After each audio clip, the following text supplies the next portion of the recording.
മറ്റാരുണ്ട് LDF അല്ലാതെ? ആദിവാസി പെൺകുട്ടികൾ ആക്രമിക്കപ്പെട്ടു. ആ കുട്ടികൾക്ക് സംരക്ഷണം ഒരുക്കിയപ്പോൾ ഞങ്ങളെ CPI ഓഫീസിലാണ്. അവരവിടുത്തെ പാർട്ടി നേതാക്കന്മാരുടെ തണലിലാണ് കുറേ ദിവസം ഈ BJP ഭീഷണിയിൽ നിന്ന് രക്ഷപ്പെട്ട് താമസിച്ചത്. LDFന് മൂന്നാം ഭരണം, UDFന് തുടർച്ചയായ മൂന്നാം പ്രതിപക്ഷ സ്ഥാനം. അപ്പോൾ രണ്ടു കൂട്ടരും ഹാട്രിക് അടിക്കാൻ വേണ്ടി പോകുന്ന ഒരു തെരഞ്ഞെടുപ്പാണിത്. വയനാട് ഇപ്പോൾ ആപ്പിലൂടെ ഭരിച്ചതിൻ്റെ കണക്ക് പുറത്തുവിട്ട് കോൺഗ്രസ് വീണ്ടും ആപ്പിലായല്ലോ. ഒരാൾ വീട് ആരംഭിച്ചു എന്ന് പറയുന്നു, ഒരാൾ പറയുന്നു വീട് ആരംഭിക്കാൻ ഇനിയും നിർമ്മാണം ആരംഭിക്കാൻ ഇനിയും പണം വേണമെന്ന് പറയുന്നു. CPI ദേശീയ സെക്രട്ടേറിയറ്റ് അംഗം P. സന്തോഷ് കുമാർ റിപ്പോർട്ടിനോടൊപ്പം ചേരുകയാണ്. കഴിഞ്ഞ ദിവസം മുഖ്യമന്ത്രിക്കെതിരെ രാഹുൽ ഗാന്ധി നടത്തിയിട്ടുള്ള ഒരു പരാമർശം, അതായത് ഛത്തീസ്ഗഡിൽ കന്യാസ്ത്രീകളെ ആക്രമിച്ചവരോട് ചേർന്ന് പ്രവർത്തിക്കുന്നവരാണ് കേരളത്തിൽ മുഖ്യമന്ത്രിയുടെ പാർട്ടിയും എന്നുള്ളതാണ് നടത്തിയത്. അങ്ങ് ഛത്തീസ്ഗഡ് വിഷയത്തിലൊക്കെ ഒരുപാട് ഇടപെട്ടതാണ്. എന്താണ് ഇങ്ങനെ ഒരു പരാമർശത്തെ, ഇന്ത്യ മുന്നണിയിലെ രണ്ട് പ്രധാനപ്പെട്ട കക്ഷികൾ കൂടിയാണ് CPIയും രാഹുൽ ഗാന്ധിയുടെ കോൺഗ്രസും ഒക്കെ, സ്വാഭാവികമായിട്ടും ഇത്തരം ഒരു പരാമർശം അദ്ദേഹത്തെ നടത്താൻ വേണ്ടി പ്രേരിപ്പിച്ച ഘടകം എന്തായിരിക്കാം? രാഹുൽ ഗാന്ധി കേരളത്തിൽ വരുമ്പോൾ പ്രത്യേകിച്ച് വേറെ ഏതോ ഒരു നിലവാരത്തിൽ എത്തിപ്പെടുന്നതായിട്ടാണ് നമുക്കെല്ലാം തോന്നുന്നത്. കാരണം ഈ ഛത്തീസ്ഗഡ് വിഷയത്തിൽ അദ്ദേഹം നടത്തിയിരിക്കുന്ന പ്രസ്താവന എന്ന് പറയുന്നത് അബക്കവും വസ്തുതകളുമായിട്ട് ഒരു ബന്ധവും ഇല്ലാത്തതാണ്.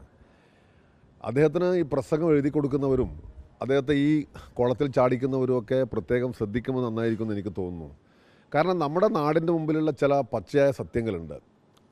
കന്യാസ്ത്രീകൾ ആക്രമിക്കപ്പെട്ടപ്പോൾ അതിനെതിരെയുള്ള പ്രതിഷേധമുയർത്തുന്നതിൽ, അവരുടെ മോചനം സാധ്യമാക്കുന്നതിലൊക്കെ ഇടതുപക്ഷ MPമാർ വലിയ പങ്ക് വഹിച്ചവരാണ്. ഞങ്ങൾ 5 MPമാർ അവിടെ സന്ദർശിച്ചു, ദിവസങ്ങളോളം നിന്നു, നിരന്തരമായി ഇടപെട്ടു. അത് നാടിന് അറിയാവുന്നൊരു കാര്യമാണ്. ഞങ്ങൾ അതിൻ്റെ ഒരു ക്രെഡിറ്റ് അടിച്ചെടുക്കുന്നതിന് വേണ്ടിയുള്ള ഒരു പരിശ്രമം ആ നിലയിൽ നടത്തിയിട്ടില്ല. കാരണം നമ്മുടെ ഒരു സമീപനത്തിൻ്റെ ഭാഗമായിട്ട് ഞങ്ങൾ ഉത്തരവാദിത്വം എന്ന് കണക്കാക്കിയിട്ടാണ് അത് ചെയ്തത്. യഥാർത്ഥത്തിൽ കോൺഗ്രസിൻ്റെ ഛത്തീസ്ഗഡ് ഘടകം ഈ കാര്യത്തിൽ BJPയോടൊപ്പമായിരുന്നു. രാഹുൽ ഗാന്ധിയെ പോലൊരു നേതാവ് കരറ്റേണ്ടത് അവരെയാണ്. അവിടെയുള്ള പല കാട നിയമങ്ങളും കൊണ്ടുപോകുന്നത് കോൺഗ്രസ്സാണ്. അവിടുത്തെ ഛത്തീസ്ഗഡിലെ ഒരു ഒറ്റ കോൺഗ്രസ് നേതാവ് പോലും ഇവരെ തിരിഞ്ഞു നോക്കിയിട്ടില്ല. കേരളത്തിലെ ഇടതുപക്ഷത്തിൻ്റെ സമ്മർദ്ദ ഫലമായിട്ടാണ് എന്ന് നമുക്ക് പറയാൻ സാധിക്കും. ഇവരൊക്കെ ഈ കേരളത്തിലെ കോൺഗ്രസ് MPമാർ ഉൾപ്പെടെ അവിടെ പോകുന്ന സാഹചര്യം ഉണ്ടായത്. ഇവരെ തിരിഞ്ഞു നോക്കാൻ പോലും ഒരൊറ്റ കോൺഗ്രസ് MPയോ MLAയോ അവിടെ ഉണ്ടായിരുന്നില്ല. അവിടുത്തെ പ്രധാന പ്രതിപക്ഷമാണ് കോൺഗ്രസ് പാർട്ടി എന്ന് പറയുന്നത്. അപ്പോൾ രാഹുൽ ഗാന്ധി ശുദ്ധ തോന്നിയാസാണ് ഈ കാര്യത്തിൽ കാണിച്ചുകൊണ്ടിരിക്കുന്നത്. യാതൊരു മര്യാദയുമില്ലാതെ ഒരു ദേശീയ നേതാവിൻ്റെ നിലവാരത്തിന് ഒരിക്കലും യോജിക്കാത്ത തരത്തിലുള്ള പ്രസ്താവനകളാണ് നടത്തിക്കൊണ്ടിരിക്കുന്നത്. അവിടെ ഈ കന്യാസ്ത്രീകൾക്കൊപ്പം ആദിവാസി പെൺകുട്ടികൾ ആക്രമിക്കപ്പെട്ടു. ആ കുട്ടികൾക്ക് സംരക്ഷണം ഒരുക്കിയപ്പോൾ ഞങ്ങളെ CPI ഓഫീസിലാണ്. അവരവിടുത്തെ പാർട്ടി നേതാക്കന്മാരുടെ തണലിലാണ് കുറേ ദിവസം ഈ BJP ഭീഷണിയിൽ നിന്ന് രക്ഷപ്പെട്ട് താമസിച്ചത്. പിന്നീട് അവരുടെ ആരോപണത്തിൻ്റെ മുകളിൽ അവരുടെ ഇതിന് പരാതിയുടെ മേലെ കേസെടുക്കണമെന്ന് ആവശ്യപ്പെട്ടുകൊണ്ട് ഞങ്ങൾ നിരന്തര സമരം നടത്തി. അതൊക്കെ ഈ നാടിന് അറിയാവുന്ന വസ്തുതകളാണ്. അപ്പോൾ ഇങ്ങനെ യാഥാർത്ഥ്യബോധമില്ലാത്ത കാര്യങ്ങൾ പുലമ്പാൻ പാടില്ല എന്നാണ് രാഹുൽ ഗാന്ധിയോട് ഞങ്ങൾക്കുള്ള അഭ്യർത്ഥന. കഴിഞ്ഞ ദിവസം താങ്കളൊരു കത്ത് രാഹുൽ ഗാന്ധിക്ക് അയച്ചിരുന്നു. കേരളത്തിൽ വന്ന് ഇത്തരം നിലവാരമില്ലാത്ത പ്രതികരണങ്ങൾ നടത്തുന്നു, അന്ന് വാർത്താസമ്മേളനത്തിൽ ഉൾപ്പെടെ അക്കാര്യങ്ങൾ പറയുകയും ചെയ്താണ്. ഈ കാര്യങ്ങളൊക്കെ സൂചിപ്പിച്ചുകൊണ്ട് ഇന്ത്യ മുന്നണിയുടെ പ്രധാനപ്പെട്ട ഒരു നേതാവ് എന്ന രീതിയിൽ രാഹുൽ ഗാന്ധിയെ സൂചിപ്പിച്ചുകൊണ്ട് ഈ കത്ത് അയച്ചിരുന്നു. എന്താ പറഞ്ഞാൽ ഇവർക്കിപ്പോൾ ഈ കോൺഗ്രസ് നേതൃത്വം എനിക്ക് തോന്നുന്നു ഈ അപക്വമായ പ്രസ്താവനകളിലേക്ക് അവരെ നയിക്കുന്നത് LDFനും ഹാട്രിക്ക് UDFനും ഹാട്രിക്ക് എന്ന് പറയുന്ന ഒരു സാഹചര്യത്തിലേക്കാണ് കേരളം പോയിക്കൊണ്ടിരിക്കുന്നത്. LDFന് മൂന്നാം ഭരണം, UDFന് തുടർച്ചയായ മൂന്നാം പ്രതിപക്ഷ സ്ഥാനം. അപ്പോൾ രണ്ടു കൂട്ടരും ഹാട്രിക് അടിക്കാൻ വേണ്ടി പോകുന്ന ഒരു തെരഞ്ഞെടുപ്പാണിത്. അപ്പോൾ ആ ഘട്ടത്തിൽ ഇവരെ സംബന്ധിച്ചിടത്തോളം ഒരു പ്രത്യേകമായ രീതിയിലാണ് ഇവർ എത്തിപ്പെട്ടിരിക്കുന്നത്. നുണ പറയുന്ന കാര്യത്തിൽ ഇവർ പരസ്പരം മത്സരിക്കുന്നു. രാഹുൽ ഗാന്ധിയും കൂടെ ആ കൂട്ടത്തിൽ ചേർന്നു.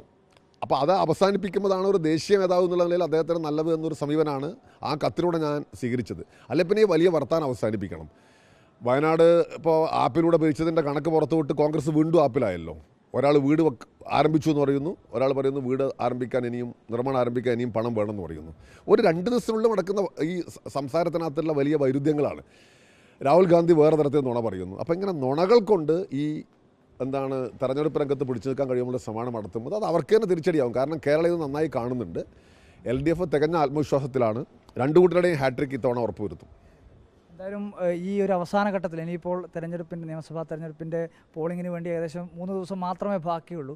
ഈ ഘട്ടത്തിൽ എന്താണ് CPIയുടെ പ്രതീക്ഷ, LDFിൻ്റെ പ്രതീക്ഷ?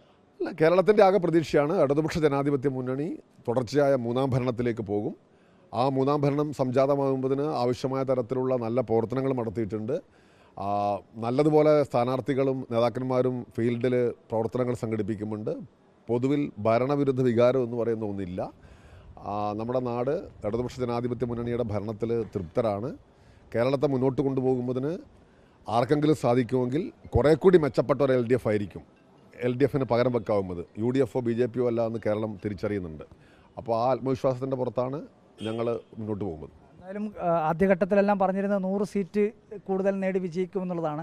അതേ ആത്മവിശ്വാസം തന്നെയാണ് ഇപ്പോഴും ഇടതുപക്ഷം. സീറ്റുകളുടെ എണ്ണത്തിൻ്റെ കാര്യത്തിനകത്ത് LDF വളരെ സുരക്ഷിതമായ ഭരണം മുന്നോട്ട് കൊണ്ടുപോകാൻ ആവശ്യമായ തരത്തിലുള്ള ദേശീയ രാഷ്ട്രീയത്തിൽ ഇടതുപക്ഷത്തിൻ്റെ ശബ്ദം ഉയർത്തിപ്പിടിക്കുന്നതിന് ഈ ഭരണം വളരെ അത്യാവശ്യമാണ്. അപ്പോൾ ആ നിലയിൽ അതിന് ഉതകുന്ന തരത്തിലുള്ള ഗംഭീരമായ വിജയം ഉണ്ടാകുമുള്ളതാണ്. എണ്ണത്തിൻ്റെ സാങ്കേതികത്തിനകത്ത് അഭിനമിക്കാൻ ഞാനാണല്ലോ. എന്തായാലും വലിയ പ്രതീക്ഷയിൽ തന്നെയാണ് CPIയും ഇടതുപക്ഷമൊക്കെ ഉള്ളത് എന്നുള്ളതാണ് P. സന്തോഷ് കുമാർ വ്യക്തമാക്കുന്നത്. അതോടൊപ്പം തന്നെ രാഹുൽ ഗാന്ധി ഒരു ദേശീയ നേതാവ് എന്ന തരത്തിൽ കേരളത്തിൽ വരുമ്പോൾ പ്രസംഗിക്കേണ്ടതോ പ്രതികരിക്കേണ്ടതോ ആയ കാര്യങ്ങളല്ല, വെറും അപക്വമായ രീതിയിലുള്ള പ്രതികരണമാണ് നടത്തുന്നത് എന്നുള്ളതാണ് P. സന്തോഷ് കുമാർ വ്യക്തമാക്കുന്നത്. വീഡിയോ ജേർണലിസ്റ്റ് ലിമേഷ് ചെറുപേഷിക്കൊപ്പം reporter Arjun Kalyad in reporter, Kannur.